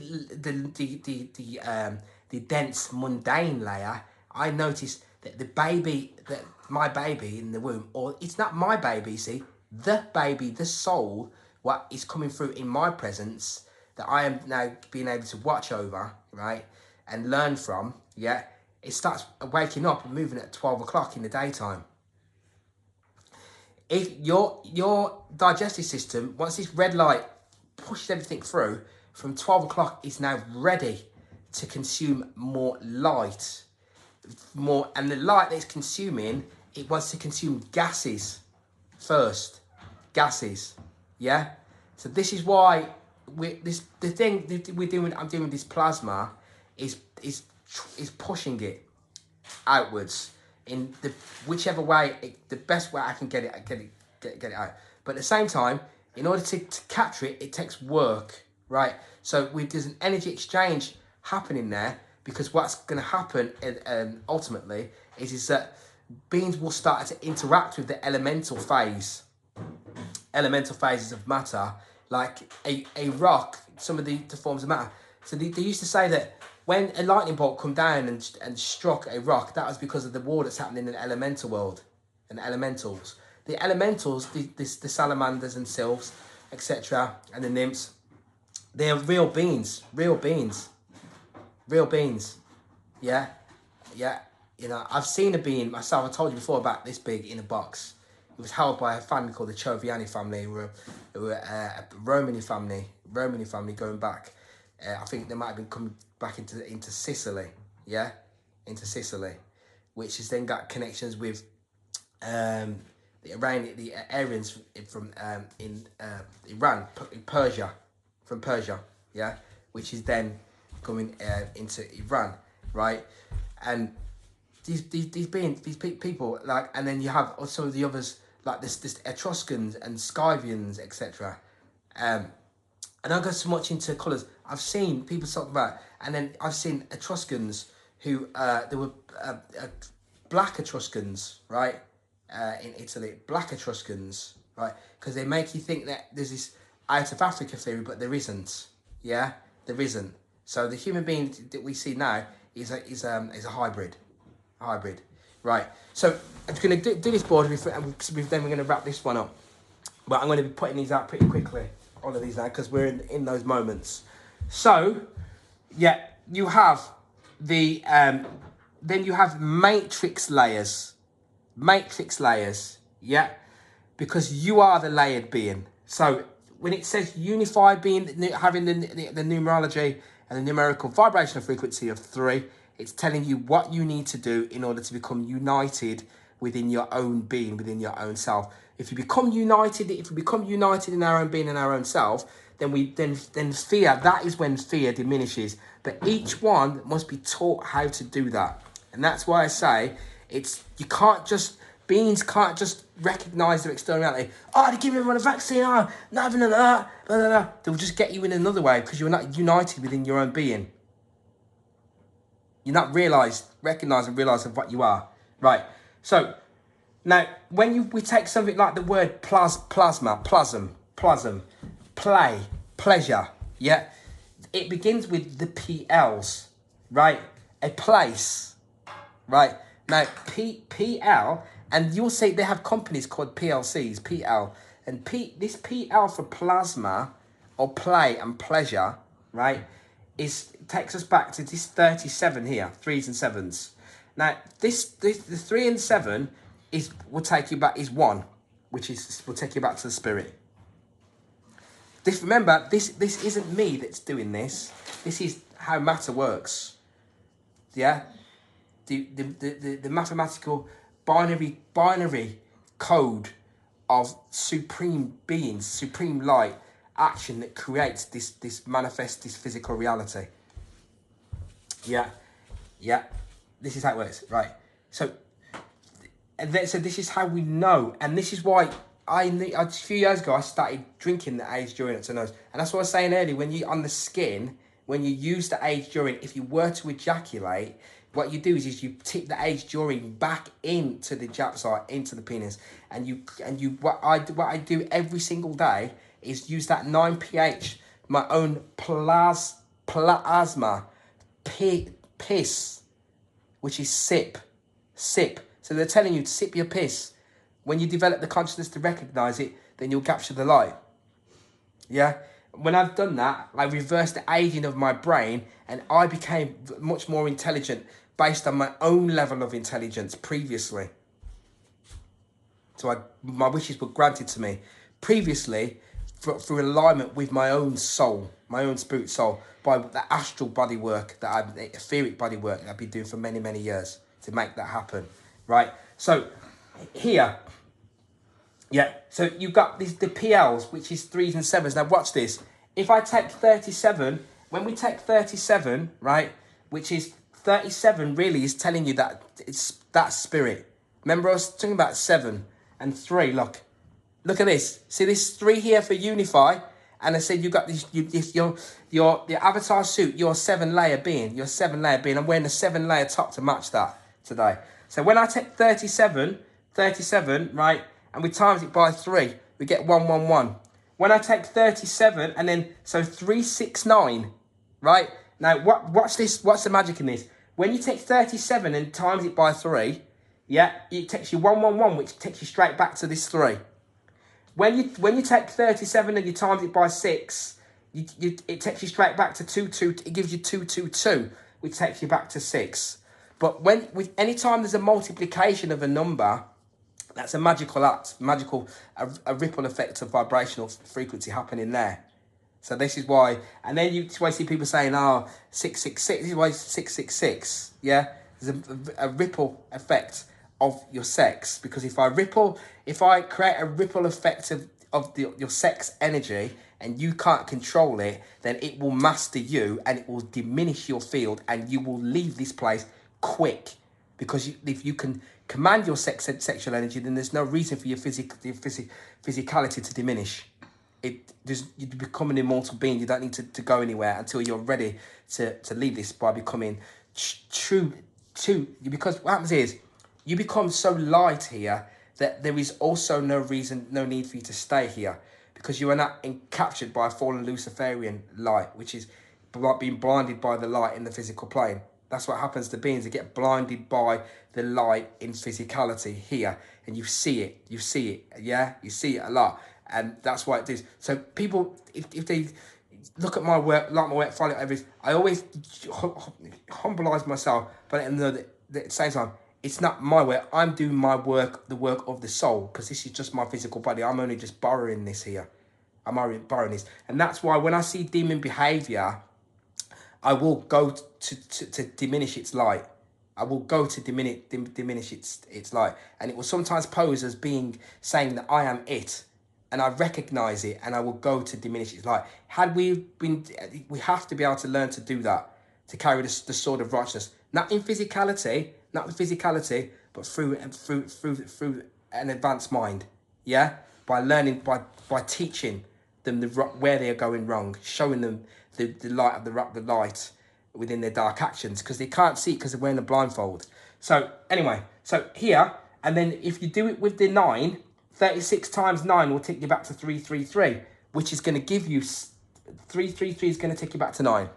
37 by the 12 is going to give you 444. But remember when Plato was saying earlier, yeah, about this is a copy of the infinite, because the infinite is an 8. This is a figure of 8, which is why you meditate. Yeah. So when you do that, what happens is, what he's saying to you, he's a copy of the true infinite realms from the plural of the absolute, right? Or the true planes where we are really truly from, not this temporal world, yeah, for the true world, right? And that's where that comes from. But then when you do 37 again times 5, 37 times 15, it'll give you 555, which will take you back to 6 again, because 1 plus 5 is 6. See? And then as you continue with that, that's how, and then as we go on here, so 37 by 18 will give you 666, which will take you back to 18, takes you back to 9. And it goes on and on and on, all the way to 27 times 20. And then we do the same again. With the 27, 37 times 27 is 999, which takes you back to 27. So this is letting you know that a plasma field is constantly self-reciprocating itself. It will go all the way out across infinite of time, yeah? All the way out across the whole of infinity, and then come straight back to its core. It will go all the way out to give out, to give and give and give and give and give, and then come back to its center to be replenished of the core of what it is, and then goes straight back out again. And you can see that playing out through the numerology. There's another one on here as well. I won't go into that because I'm going to finish this point and finish this off. There's another one on here as well. When you take the number when we take the number 142587 and times it by 1, it will repeat. And then when we do it again, it will repeat for 28. We times it by 2, it repeat for 285578, and it will go on and on and on. And then when we get all the way to the 8, right? When we get all the way to when we get to 7 layers, 7 bodies, 7 times that number, and this number here, right, it's removing the spirit vortex. This is the matter vortex, because these numbers here are from the matter plane, which is the 4, 2, 4, the 1, 4, 2, 5, and 7, 8. There's no 3, 6, 9 in there. See? So this is telling you how matter works there. And then when we take that number, the matter numbers, and times them by 7, we get 999, which is spirit. Yeah, so that's how it works, and that's above any material mind speaking its truth. That is existent within the core of nature, within the core of the universe. And as I just finish this off, wrap this up, you'll see there that pent and hex is your pentagram and your hexagram, which is the flower of life, it's the white rose. We see it all the time, right, out in nature, yeah, because through sacred geometry, through geometry. But the pent is the 4 and the 5, right? And in it contains perfect incrementability as a Pythagorean pentagram. But its energy and the sex is the hexagram, is the 6, it is the sex. I've seen it, and I should see it many times, as a coming down. What we don't realise is there's an upwards motion and there's a downwards pull that is happening within us. There's an upwards motion and a downwards pull, yeah, happening within us. And that merger takes place upon stillness, right? And that is giving you, that's the sexual interaction that takes place within one being, between one's being, without a partner, without another. So we're saying when you put the age during on the sexual organs, because of the amount of millivolt charge it contains and the amino acid it contains, it's super antioxidizing compared to the oxidizing that's happening in the gonads. What it does, it recognizes it as a plasma soul essence through your skin, because the skin has the 7 layers of the skin has a lot more information. It's a lot more got more capabilities than we think it does, than some of our digestive system. So what it does, it goes straight to the organ and instantly revitalizes it. Waters, the only way. There is no other way. But other than that, you're still losing some of the energy. You're replenishing it at a much rapid, you're accelerating the rate, you're accelerating the process. But if you then flip that and don't ejaculate and still put it on, then what you are doing, you can feel that the chrism, that sexual, you can feel that plasma chi energy rising straight through the center of your being. So that's why pent and hex means sex energy. 5s and 6s, yeah, means sexual energy. And that, I think, is the atomic number for the iron. But 5s and 6 will take you to master number 11, right? Which will give you sexual energy, releases ecstasy. Because EX is 5 and 6. And so sexual, so what this states is, yeah, 5 and 6 is sexual, pent and hex is sexual energy, which is 5s and 6s, which is sexual energy, which releases ecstasy, yeah? Ecstasy exists. Ecstasy exists in matter through master number 11, through 5s and 6s. Peace, love, and centeredness. See you on the next one.